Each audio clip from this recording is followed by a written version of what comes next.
porcelain shards scattered across the marble floor. The sound was sharp, but not as sharp as the voices that followed. "Useless girl," one shouted. "You'll pay for that," another snapped. She dropped to her knees, trembling, eyes wide with fear. Her hands moved to gather the broken pieces, but her fingers paused, not on glass, but on something in her pocket. They hovered over her, loud, cruel, certain of their power. She had cleaned their floors, scrubbed their messes, lived in the shadows of their wealth. To them, she was invisible, until now. With a deep breath, she stood slowly and pulled out a folded letter, sealed in gold. The seal shimmered under the chandelier's light. She opened it, voice shaking, but clear. As she read the words aloud, the atmosphere shifted. The insults died midair. The arrogance drained from their faces. That letter didn't just hold ink. It held truth, legacy, and power. Her name was on it, not as a servant, but as the rightful heir to everything around her. That day, it wasn't a vase that broke. It was illusion. The illusion that wealth grants worth, that kindness is weakness, that power belongs only to the loud. Because she didn't just inherit a fortune, she reclaimed her dignity. And in that moment, the silence spoke louder than every scream before it. Welcome to Heroes Unheard. From which city in the world are you watching this video today? If you think stories like this need to be heard, hit that subscribe button to support the channel. We're growing every day, and I sincerely thank you for being a part of it. The Ashford Manor stood against the Connecticut skyline like a monument to American aristocracy, its Georgian architecture and manicured grounds serving as testament to 3 generations of accumulated wealth and social prominence. The estate sprawled across 47 acres of pristine landscape, its main house containing 28 rooms filled with furniture and artwork that had been collected during decades of international travel and discriminating purchases. Inside the grand foyer, beneath crystal chandeliers that had once graced European palaces, the Ashford family prepared to receive guests for their annual charity gala, an event that served as much to display their wealth and social status as to raise funds for carefully selected causes that enhanced their reputation for philanthropic leadership. The evening would bring together Connecticut's most influential families, their combined wealth representing billions in assets, and their social connections extending into every corner of American political and economic power. Victoria Ashford, the family matriarch at 72, surveyed the preparations with the critical eye of someone who had spent decades perfecting the art of entertaining at the highest levels of society. Every detail had been planned months in advance, from the placement of priceless antiques to the selection of wines that would impress guests accustomed to the finest luxuries money could purchase. Her son, Charles Ashford III, managed the family's investment portfolio and real estate holdings with the casual efficiency of someone born to wealth and privilege. At 48, he had never questioned his right to inherited luxury, never doubted that his position in society was the natural result of superior breeding and family distinction rather than the accident of favorable birth circumstances. His wife, Penelope, had married into the Ashford name after careful courtship designed to merge 2 prominent families whose combined social standing would benefit future generations. She possessed the kind of polished beauty and sophisticated manners that marked her as perfectly suited for a life of charitable committees, exclusive social events, and the careful management of appearances that maintained family reputation. Their daughter, 23-year-old Alexandra, had been educated at the finest private schools and was currently completing a master's degree in art history at Columbia University, not because she needed professional credentials, but because education from prestigious institutions was expected of someone with her social obligations and future responsibilities as heir to the family legacy. The staff required to maintain such an establishment was extensive and carefully managed, from the head butler, who had served the family for 25 years, to the groundskeepers who ensured that every shrub and flower bed met standards worthy of magazine photography. Each employee understood their role in preserving the seamless operation that made the Ashfords' lifestyle possible, while remaining appropriately invisible unless specifically needed for some service-related function. Among the staff was Maria Santos, who had worked as a housekeeper at Ashford Manor for 7 years, maintaining the family's private quarters and ensuring that every surface gleamed with the perfection expected by people whose wealth allowed them to demand flawless execution of even the most mundane domestic tasks.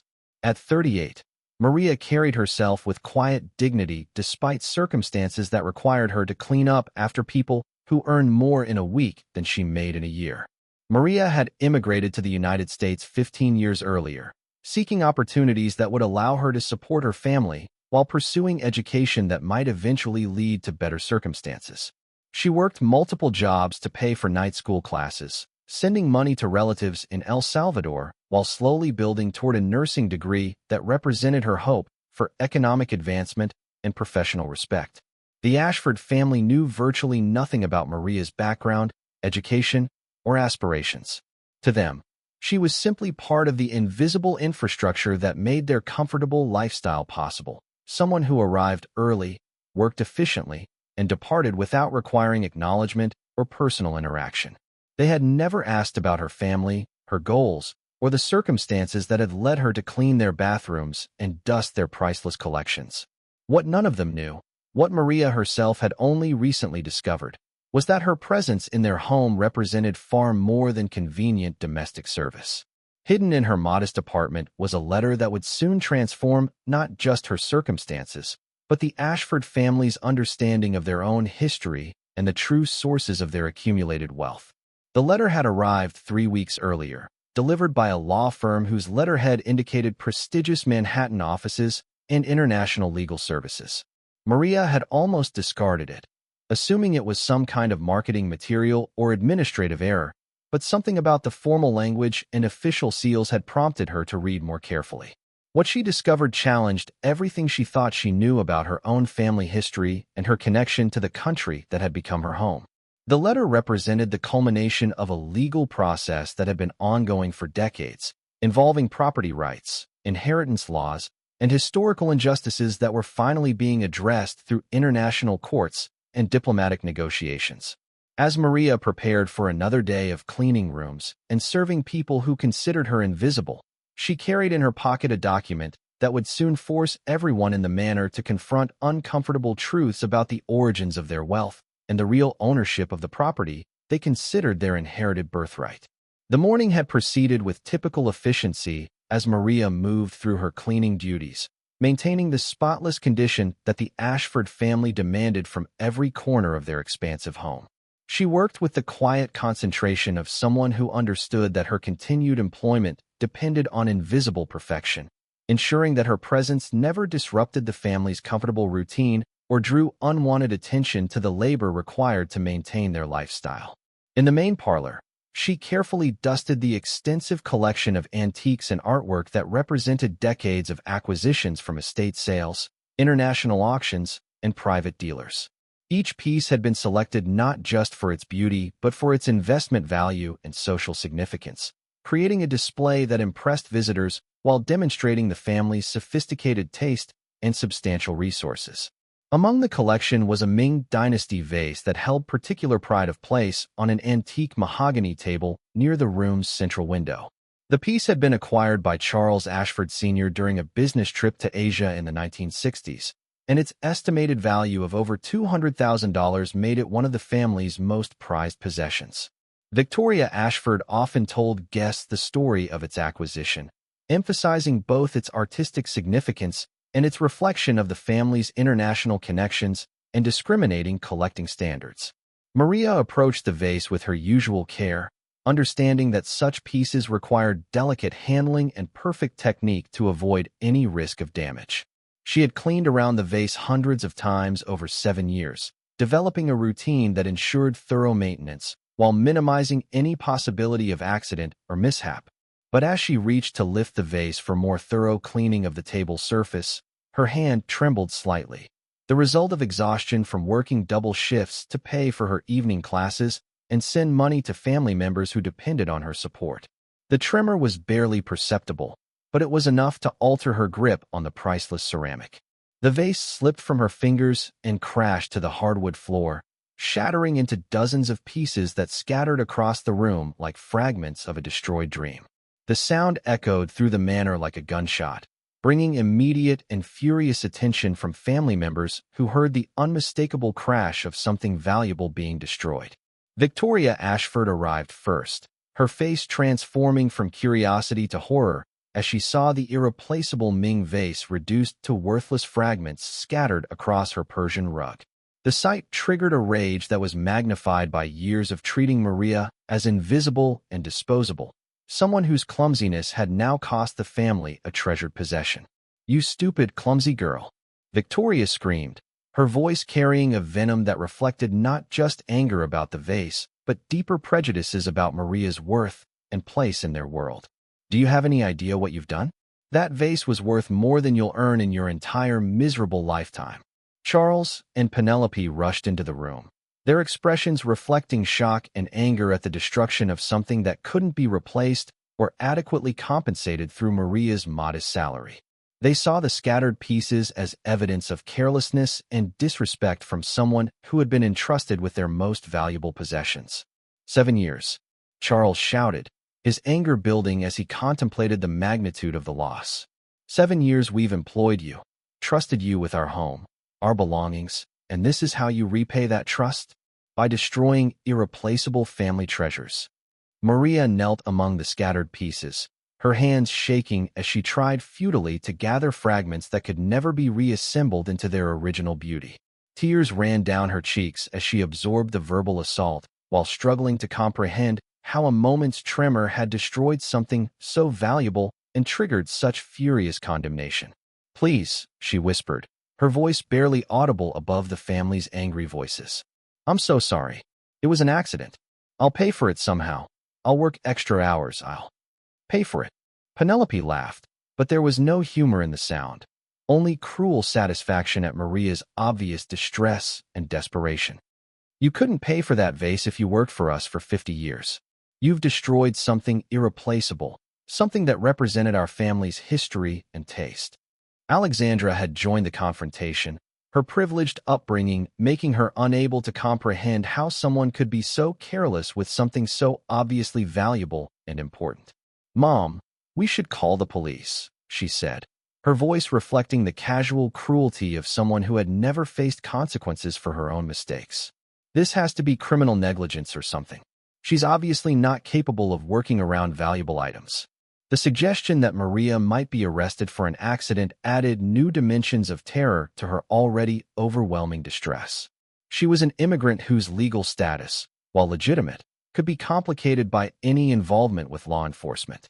The prospect of criminal charges threatened not just her employment, but her entire future in the country she had worked so hard to make her home. "You're finished here," Victoria declared, her voice carrying the finality of someone pronouncing judgment. "Pack your things and get out. And don't expect any references or recommendations. Who would hire someone stupid enough to destroy a priceless antique?" The family's anger was building rather than diminishing, fed by their sense of violation and their assumptions about Maria's carelessness and lack of respect for their property. They saw her distress not as genuine remorse, but as appropriate recognition of her failure and unworthiness to work in their refined environment. "Actually," Charles said, his voice turning calculating as he considered the financial implications of the loss, "we should discuss compensation. That vase was insured, but there will be deductibles and replacement costs. You'll need to sign agreements about payment plans and wage garnishment to cover our losses." The threats were multiplying, transforming an accident into a financial catastrophe that could destroy Maria's economic stability for decades. The family was using their wealth and legal sophistication to ensure that her mistake would follow her for the rest of her life, making her an example of what happened to people who dared to work around their precious possessions. But as Maria knelt among the scattered pieces of the Ming vase, surrounded by people whose anger was transforming into calculated cruelty, she remembered the letter that had been waiting in her pocket for weeks, a letter she had been afraid to open fully, afraid to believe what its legal language suggested about her family's history and her own identity. With trembling hands, she reached into her pocket and withdrew the envelope that bore the seal of Morrison, Blackwood and Associates, one of Manhattan's most prestigious international law firms. The envelope that Maria withdrew from her pocket was heavy with official seals and expensive paper stock that immediately caught the attention of the Ashford family, whose familiarity with legal documents allowed them to recognize something significant when they saw it. The letterhead was from Morrison, Blackwood and Associates, a firm whose reputation for handling complex international inheritance cases and property disputes made their correspondence worthy of serious attention. "What is that?" Victoria demanded, her anger temporarily displaced by curiosity about why their housekeeper would be receiving communications from such a prestigious legal firm. "If you think some lawyer is going to help you avoid responsibility for destroying our property, you're sadly mistaken." Maria's hands shook as she opened the envelope with careful precision, aware that every eye in the room was focused on her actions.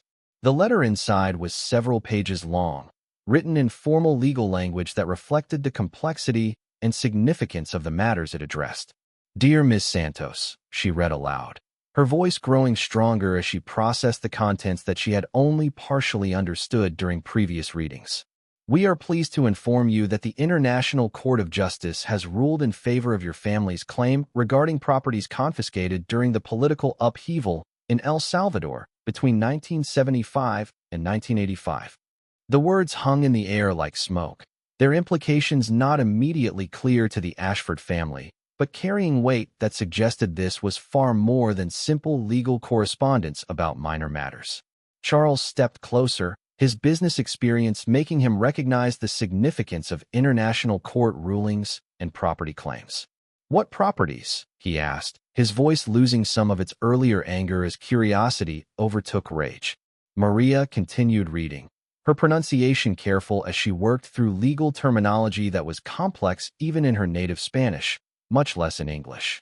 "The court has determined that your grandfather, Eduardo Santos, was the legitimate owner of approximately 2,847 acres of coffee plantation land that was illegally seized by military forces and subsequently sold to American investors without proper compensation to the rightful owners."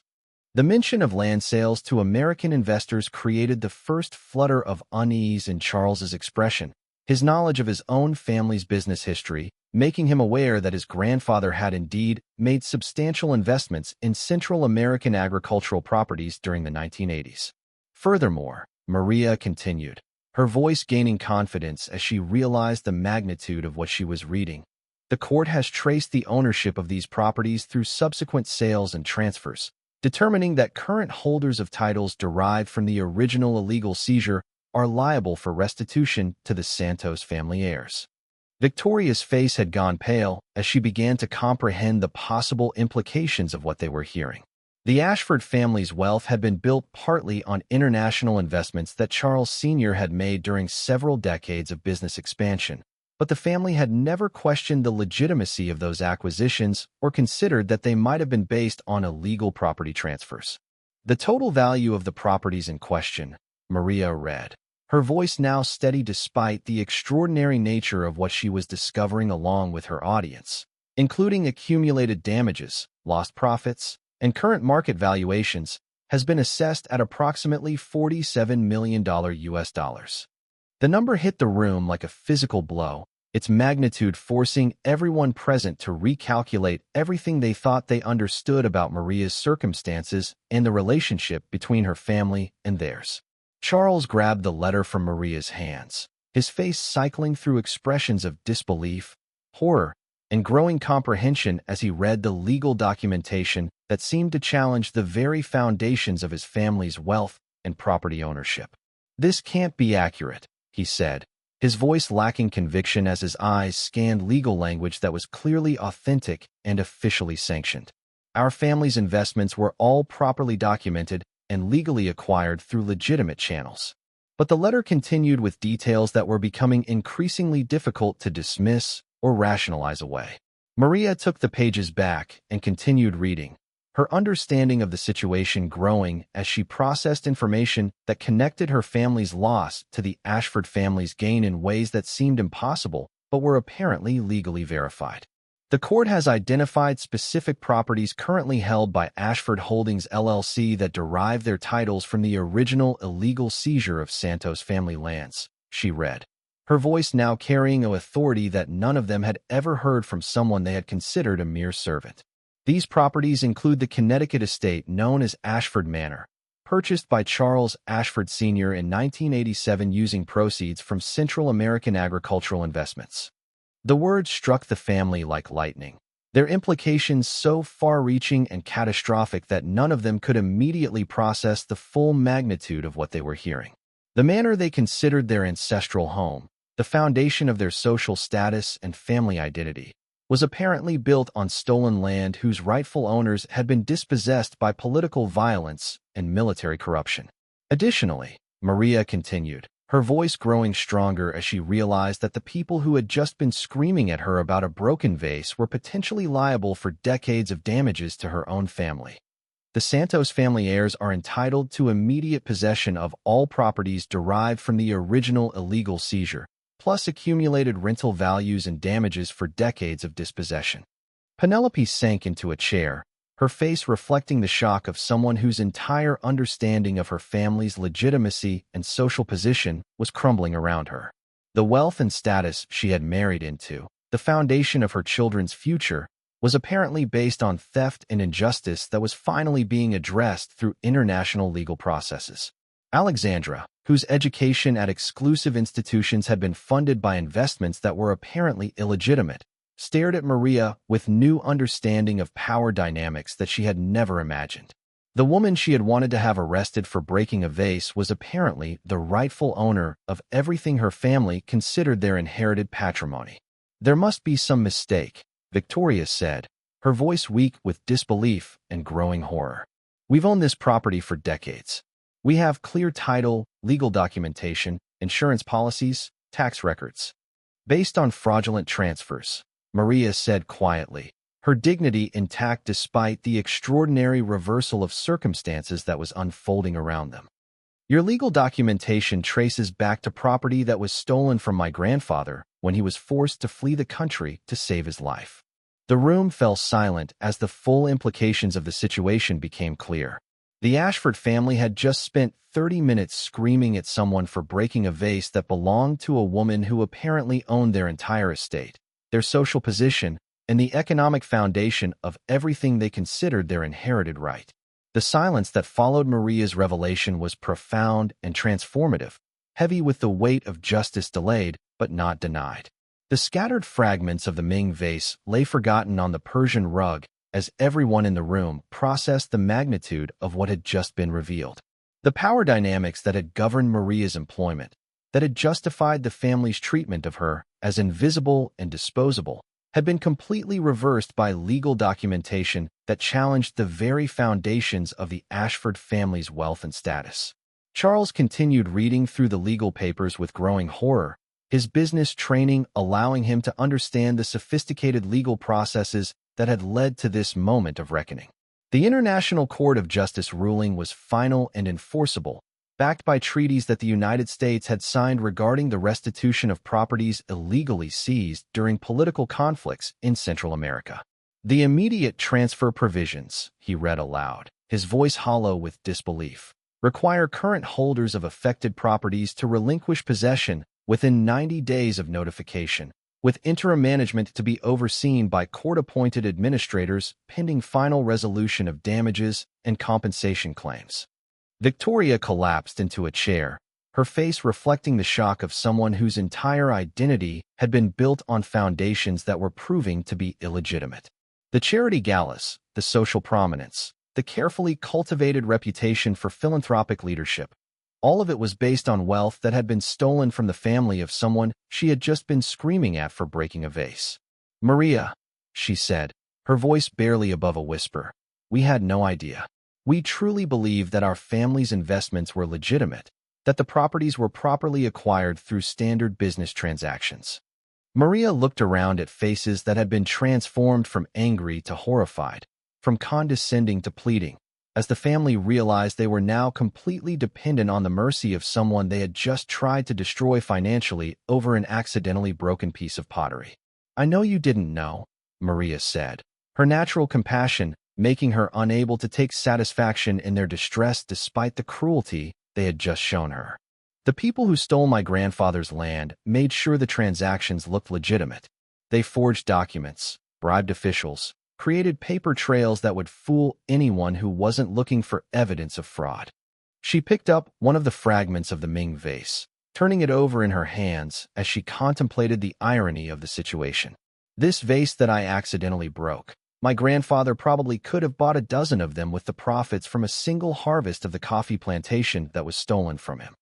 The comparison was devastating in its simplicity, forcing the family to confront the reality that the wealth they had used to purchase luxury items had been extracted from people whose own prosperity had been destroyed by political violence and economic theft. Penelope found her voice, though it shook with emotion and growing recognition of their circumstances. Maria, what happens now? What does this mean for our family, for our home, for everything we've built our lives around? Maria consulted the legal documents again, her understanding of the complex provisions growing as she processed information that would determine the future of everyone in the room. The court ruling provides for several different resolution paths, she said, her voice steady despite the extraordinary nature of the situation. Immediate transfer of properties to rightful owners, financial compensation equal to current market values, or negotiated settlements that take into account the circumstances of current occupants. Charles grasped immediately that their family's survival depended entirely on Maria's willingness to negotiate rather than demand immediate enforcement of her legal rights. "What would you consider fair?" he asked, his voice containing none of the earlier anger and condescension. "What would represent appropriate justice for your family, while acknowledging that we genuinely believed our ownership was legitimate?" Maria was quiet for a long moment, looking around at the opulent surroundings that represented both her family's lost prosperity and the Ashford family's unwitting participation in historical injustice. Her response would determine whether justice would be punitive or restorative, whether this moment would destroy lives or create opportunities for healing. "I don't want to destroy your family," she said finally, her words carrying a grace that none of them had earned through their earlier behavior. "But I also can't ignore that my family has been living in poverty for 40 years while yours has lived in luxury that was built on our stolen land." She paused, considering options that would address both justice and mercy in ways that honored her grandfather's memory, while recognizing the complexity of inherited guilt and unintended participation in historical crimes. "I propose a partnership," she said, her voice growing stronger as she articulated a vision that transcended simple restitution. "Your family has business expertise and social connections that could be valuable in developing the recovered properties productively. My family has legal ownership and cultural knowledge that could guide appropriate development."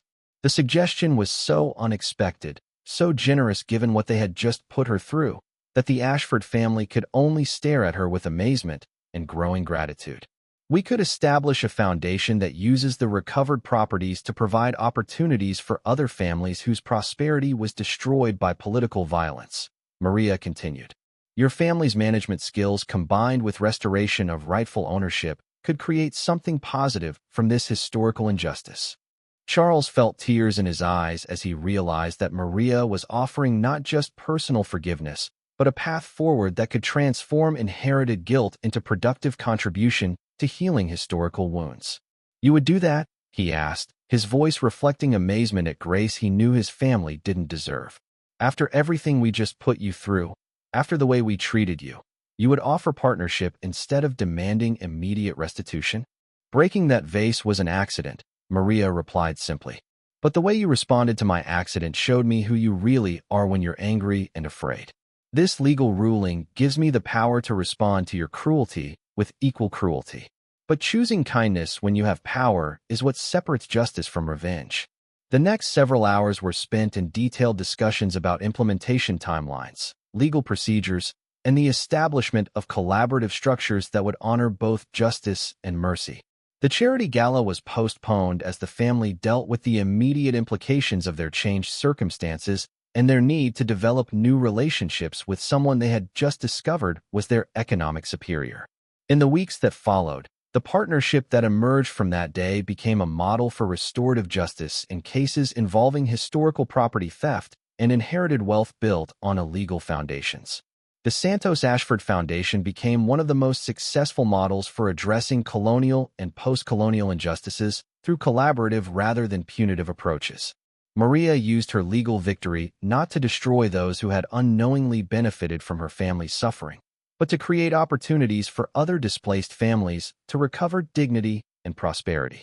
The Ashford family's business skills, social connections, and genuine remorse for their inherited participation in injustice became valuable assets in developing programs that addressed systematic historical inequities. The manor was transformed from a private estate into a conference center that hosted international discussions about land rights, historical justice, and models for addressing inherited wealth built on questionable foundations. The irony was not lost on anyone that the house built with stolen profits had become a center for developing policies to prevent future theft and address past injustices. Years later, when Maria was recognized by the United Nations for her work in restorative justice and international property rights, she often told the story of the broken vase that had triggered a conversation about broken systems and the possibility of healing both personal relationships and historical wounds through principled forgiveness combined with structural change. The fragments of the Ming vase were preserved in a display case at the Foundation's headquarters, serving as a reminder that moments of crisis could become opportunities for justice, that accidents could trigger conversations about intentional change, and that the choice between vengeance and reconciliation could determine whether inherited conflicts continued or transformed into inherited solutions. Victoria Ashford, whose initial reaction to the broken vase had been cruel and dismissive, became one of the Foundation's most effective advocates for policy changes that would prevent future cases of inherited injustice. Her transformation from entitled aristocrat to committed activist became a powerful example of how confronting uncomfortable truths about inherited privilege could lead to meaningful contribution to systemic change. The story became legendary in legal circles as an example of how international justice could be implemented through collaboration rather than conflict, how historical injustices could be addressed through partnership rather than punishment, and how individual grace could transform inherited guilt into inherited responsibility for positive change.